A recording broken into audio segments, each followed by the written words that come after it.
Optic Gaming announced that they're doing a partnership with the Rangers. They're going to be throwing out the first pitch. Apparently, part of the partnership is that they're going to be giving out Optic baseball jerseys if you buy a ticket to the game. I think you have to go to the game. I was listening to Hex talk about this on Optic. If you follow Optic, they're one of the best content teams in the game for the most part, so they are always coming out with new innovative stuff. And on one of the podcasts that Hex is on, like I said, they have a ton of them, so I'm not sure which one it was, but he was saying that if you go to the game, you're going to get an Optic jersey, and they're throwing out the first pitch, which I think is really cool.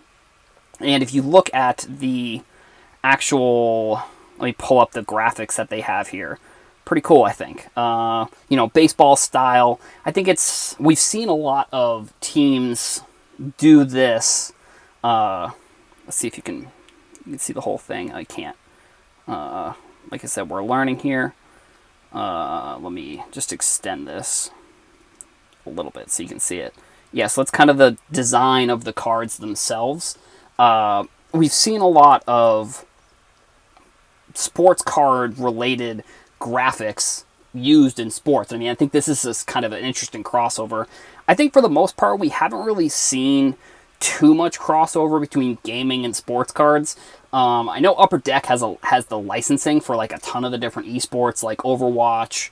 I'm not sure if they have League of Legends, but like the gaming industry, I think, is one that I'd love to see more cards of. I mean, Call of Duty specifically too. I've gotten really into Call of Duty. Like I said, a lot of my inspiration for my type of content is coming from kind of the Call of Duty people who are producing content. I mean, I think it's really cool that what ends up happening in Call of Duty, and I can kind of give you a little bit of background if you're not super into esports, a lot of the players end up going into media. So, that's where I'm seeing a lot of my inspiration from when it comes to these types of sports, or esports and the content that they're producing.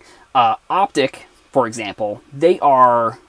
It's definitely an interesting story, and I actually recommend going and checking out, like, I think the Score Esports and Esports News does some really great documentaries on Optic, and if you're into esports at all, I mean, you haven't seen that, it's definitely something I'd recommend going to check out, is their kind of full documentary that they have for Optic, and how, like, Hex got Optic back and he sold it. It's really cool. So, like, one of the cool partnerships here is, like, the Optic going to be throwing out the first pitch at the Rangers game.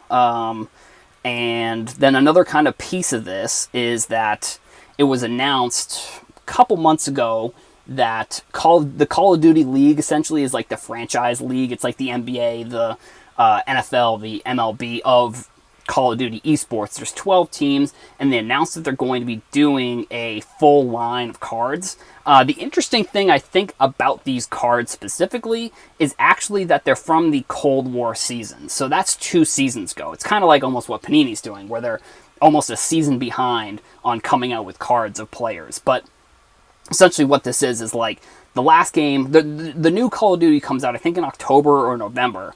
And the last game, the season itself ended in August. So, like, the professional league plays, I think next year it's from December until July, I believe. I forget exactly the timeline, but they have, professional seasons the same way that sports have professional seasons. Like, right now, they're going through something called Roster Mania, which is all the teams are trying to get players for next season. So, that season, with the last one was Call of Duty Vanguard, and the season before that was Cold War, which...